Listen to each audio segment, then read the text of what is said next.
Hi everyone. Another day, another week. How's things out there? What have you guys been up to? Let us know. Well, again, this is our second time with a pre-recorded show. We are talking in the comments, so please let us know what you've been doing. Say hi, we can see, we will write back to you, and we'll be keeping an eye. So keep the comments rolling and keep looking out, because we're going to put the pre-orders in the pre-order links in the comments, and you'll be able to click on that when we're finished. Anyway, now everyone's had a chance to log in. We've got Craig Lloyd joining us today, so we might welcome him into the room and have a bit of a chat. Hi, thank you for joining. No worries, thank you for having me. Now, Craig, you're about to release a single, but we're going to start a bit more earlier than that before we start chatting about that, if that's all right. Tell us your story. How did you get involved in music?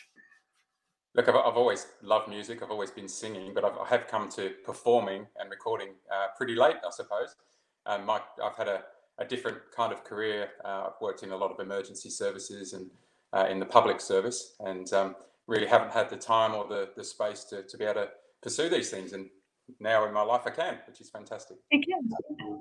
And obviously, you know, all the things that you've done are probably experiences that you can write about now. It's given you a different outlook and able to write about different things, I guess.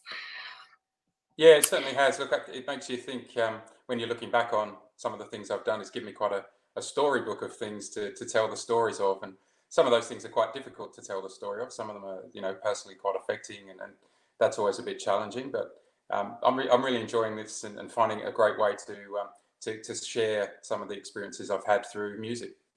Yes, absolutely. It's wonderful.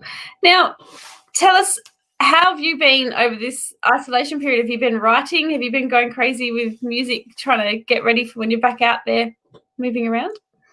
Yeah, certainly have. I've been writing a number of songs. My other job has been very busy. I know a lot of people have been in lockdown and not being able to do very much, but my day job has been quite frantic. But I have managed to fit in writing quite a few songs, and also preparing, obviously, to finalise this song and the next couple that are coming out.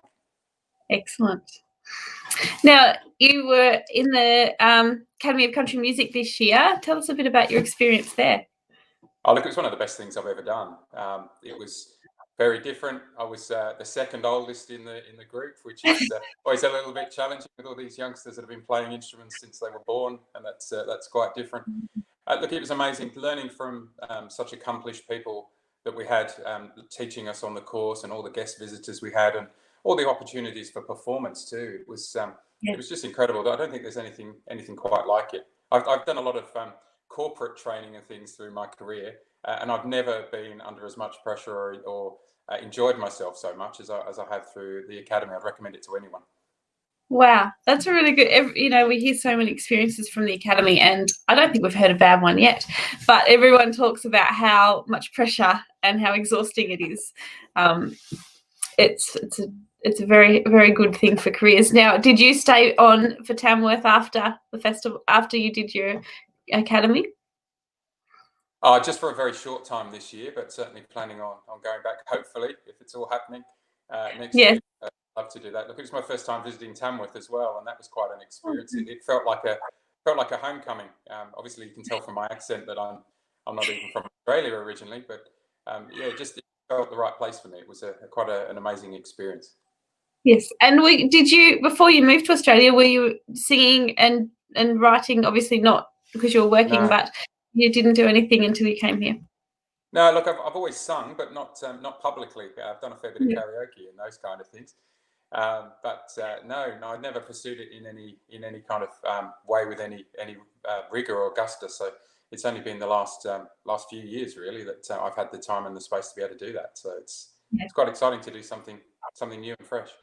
Well, certainly here in Australia, there's plenty of opportunities with festivals and areas to tour. There's lots of options for you, which is fantastic. Now, tell us about your single. When did you write this song, and what's it about?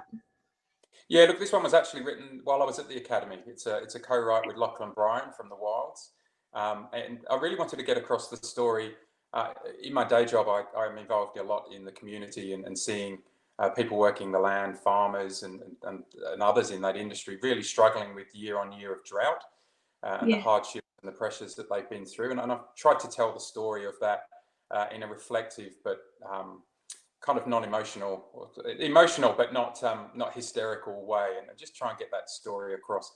One of the things I had in my mind was trying to tell this story to family and friends back home too, who haven't experienced drought and the conditions of the bushfires and things that we have here. So it's not the story of an individual; it's a collective story of people's stories that I've gathered over time and experiences that I've had.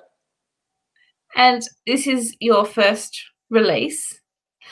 How are you feeling? Nervous? Yeah, nervous and excited at the same time. I heard it played for the first time on the radio just a few hours ago, and look, it's an amazing feeling. Something I've always had in the back of my mind that I'd love to do, and never been able to do, and to get to that point now. Look, it's exciting, but also quite daunting at the same time. There's a lot of great musicians out there, particularly in Australia, and hearing my song played and then their songs played, that's very daunting. It is very, very exciting as well. How have your family reacted? How was the reaction in your house when you heard the song play? Yeah, it looked brilliant. We listened to it this morning with the kids, and look, they love it. They both sing this song all the time. I've got a little boy that's 5 and a little girl that's 7, and they sing along with me all of the time. And I think they're both budding junior academy candidates down the track, I hope. So look, there's a lot of support there with my family. That is wonderful. And it's great to hear we've got a family coming through of new musicians. How exciting for Australia.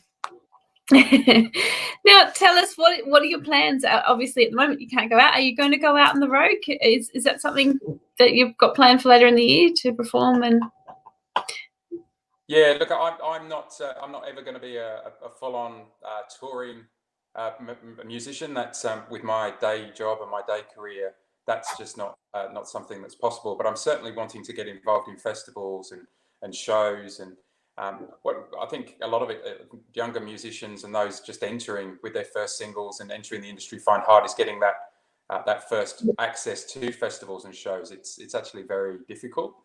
So I'm hoping off the back of this single that some of those opportunities open up and I get to perform this song and quite a few of the others that I've written live. That would be fantastic. Yes, absolutely wonderful. Who were your musical influences? Yeah, very broad. I think probably the strongest influence is Garth Brooks, and people often say when they hear me sing, they can hear that influence a little bit, which is it's kind of funny for a boy from London. He's a very well-known American country singer. Yeah, so a lot of those traditional singers, the Kenny Rogers and the like. But look, I also love a lot of modern American country, and it's only probably been since probably the last 12 months or so, and even more so since the Academy, that I've really got into Australian country music. And having met some of those artists and now listening to the Aussie radio stations, there's some amazing music coming out of Australia, and particularly country music. And yeah, so that's influencing me every day. Yeah, so for you, it was always country music. You didn't have the other genres jumping in to. Not so much. Look, living in England, you can't get away from all that cheesy pop that everyone over there listens to. But I would always find it was an AM station back then. There was a country radio station in London that I'd have on in the car. And yeah, my family, my parents and brothers have no interest in country music, so I've no idea where it comes from, really. But yeah, it's been a passion since I was a very, very young. Oh, that's wonderful. Well, you might be able to influence them now. Start sending them home CDs that were different artists. Make them like it. I try my best. I was actually saying to Beck earlier, your artwork for this single, I love it. Where was this done, and was it you that took the pictures, or who's done that for you? No, I created that myself, so it's library footage. But I spent a long time searching for a photo that captured what I was trying to say in the song, and this one just jumped out of me. And the final artwork and everything, I produced that myself. Way back in my days as a bobby in London, I was a police officer in London. I spent quite a bit of time working in the technology side of the Metropolitan Police, and learnt some art skills and design skills, and they've come in quite handy. Who would have thought, time in the police force would be helpful for a music career? That's right. You never know what's going to happen, do you? And tell us a little bit, obviously being your first single, would have been your first time recording. Tell us about the process. Was it what you thought it would be? How did you go? Look, we had a very bizarre process with the lockdown. My day job is working. I'm the CEO of a council here in rural Victoria, and our community's very much been locked down. That everyone's taking it very carefully to make sure that we don't have the virus here. And what it meant was that Lachlan, who was working with me on the single with Damien Caffarella, actually came out and we recorded the vocals in my shed. It was an unusual experience, and I think it comes across. I was listening to it again last night, and I think it comes across in how relaxed I felt singing the song. That I was not in a studio. I was not out of my comfort zone. I was in my shed, and I think that comes across in the sound of the song. And I think they've done a fantastic job. That is wonderful. Actually, it'll be really good because it's you. It's everything that probably worked out for you. The lockdown helped. Get more country than recording it in a shed. So that's so true. Very true. And have you got some other singles lined up down the track? Is this your plan to release more music this year? Yes, absolutely. I've got one that's already been recorded and is ready to go, and that's that one I'm really looking forward to a little bit later on in the year. That was a co-write with David Carter from Carter and Carter that I did actually before the Academy, that one. And I've got a couple of others that just finalising, ready for recording as well. So yeah, look, I'm looking forward to this first experience, and then really hoping to build on the back of that and get more of my stories out there. That is fantastic. And I guess for you, the writing process, is that something that, is it a release for you, or is it just something that you've just decided one day to do? No, it is a bit of a release. Look, it's I find it really interesting. I often get little phrases just flicking around in my head, and I've never really done anything with them. And over the last couple of years, putting those down in writing and then working on them, and certainly learned a lot of tips and tricks at the Academy and working with David Carter as well, just in terms of how to build those stories and how to get across what it is I'm trying to say. I find that a very stress relieving process, and my life is a very busy one with work, and this for me is a great release and a great way of getting over the stress and separating off between working life and family life, and music in the middle for me is a fantastic buffer. Yep, perfect. Has your work embraced your music? Have you played this for everyone at work? No, I haven't yet. I've been teasing them, and I've told them they've got to wait for the pre-release to happen. So we're about to do that. I'll probably send a link around to them all early next week. But look, it's been a bit challenging, like a lot of workplaces. Everyone's working from home, so we've been missing that camaraderie of the offices too. So I'm looking forward to getting everyone back together later on in the year, and hopefully being able to perform at our Christmas shows and doing some of those things too. Perfect. So when do you go back to working from the office? Look, we still don't know yet. It's likely to be late July, I think. Okay. We've got quite a lot of staff and quite small offices, so fitting everyone in meeting space requirements is a bit of a challenge. Yes, but we're doing a great job working from home, and our community's been very supportive here. It's a very much a rural community where everyone mucks in, and everyone's worked together really well during all of this. That is nice to hear, isn't it? Have you got any survival tips for COVID and lockdown? Anything that in particular that's helped?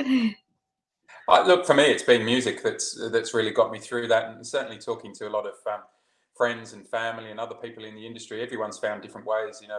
I popped into a guitar shop the other day to buy some bits and pieces, and they said that they've never been as busy with people taking up playing the guitar during the lockdown, which is good. How many of them will see it through? Who knows? But that's right. Lots of songwriting and finding other creative ways of getting through this time, and I think that's great. In a lot of ways, it's probably a bit of a break that everybody needed. It's the technology in life these days are full on, and having a forced relaxation is not a bad thing. I don't think so. I agree. I think it's made everyone take some time out and rest and learn to appreciate the fact when you do go out, it's enjoyable. It slowed us all down a bit, which I think is good. And the other side to that is lives. You're getting so many musical lives that I think it's getting new names, new people out there. Is there anybody that you've discovered during COVID and watching all the different lives that have been happening? Yeah, look, I've watched quite a few of them. Probably not so much discovering new people, but it's been fantastic watching people that I know. And again, back to the academy, I've seen quite a few of my colleagues from the academy putting on their live shows, and people just giving it a go. And there's a lot of very experienced acts out there that have never done any of this live streaming before, so it's been a new experience for them as well, and that's been good to see. Absolutely. Yeah, quite different. It is different, and it's great. I think it's been great fun. Don't get me wrong, I'm very excited to get to the next festival, but I think it's been a great experience to see how we've all adapted and made this work and keep the industry rolling in one way or another. That's right. So where can people find you? If people want to buy, or obviously we'll put the link in the comments, but where can people find you? Are you on Facebook, a website? What's the best way to keep an eye on your music? Yeah, you can find me on Facebook, or probably the easiest way is through my website, craiglloyd.com.au. And for those of you that might be watching over in Europe, in the UK, craiglloyd.co.uk as well. It's quite interesting having approaches from over there as well. So music's a very small world. It is. Have you found you've had a lot of interest from over there since starting here? Yeah, look, I have, and what's been really interesting is the European country music scene is really taking off. It's been quite a long way behind Australia, Yes, but it's really taking off, and yes. they've now got dedicated country music channels in the UK that are nationwide. So it's Fantastic. yeah, it's very much a growing thing. We've had a few people from the UK on the show that from over there. We've done some live things from over there, and it's been great. The scene over there is just growing. It's very exciting to see. Yeah, it is. Well, I guess if everybody jumps on now and orders through the the pre-sale link in the comments, and head over to your Facebook and webpage and have a look, because I think you've got some exciting things coming in the next few months with this single and all the rest. But I'll be very excited to see how this single goes, because it's great. I had to listen to it earlier, so thank you. Thank you so much for joining. No worries. And thank you very much. thank you, everybody. We'll see you all next week. Bye.